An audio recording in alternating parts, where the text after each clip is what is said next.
नमस्कार, नांदेड उद्देश लाईव्ह मध्ये आपले स्वागत आहे। जाणून घेऊया आजच्या विशेष घडामोडी।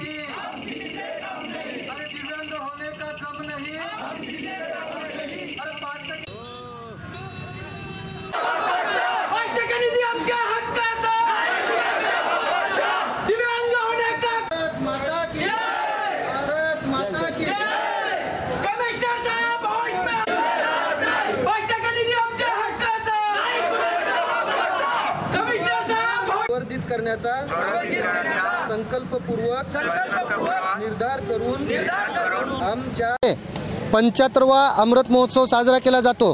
परंतु याच अमृत महोत्सवाच्या याच्यामध्ये आम्ही स्वागत करतो, आम्ही त्यातले देशाचे आम्ही नागरिक आहोत। परंतु असे धोरण हे शासकीय अधिकाऱ्याकडून केले जात आहे की 76-78 वर्षाचे माझे दिव्यांग आहेत जे अजूनही शासनाच्या विविध योजनेपासून वंचित आहे। एकीकडे राज्य शासन म्हणते शासन दिव्यांगांच्या दारी, परंतु असं कुठलंही झालं नाही, कुठला शासन आमच्या दिव्यांगाच्या दारी आला नाही। परंतु माननीय मुख्यमंत्री महोदय ज्यावेळेस अबचलनगरला इथे आले होते, त्यांची सभा झाली शासन दिव्यांगांच्या दारी म्हणून, तर माझ्या याच दिव्यांगांना उचलू पकडू त्यांच्या सभेसाठी नेले। तुम्हाला हे लाभ देतो ते लाभ देतो, परंतु कुठलाच लाभ दिला नाही।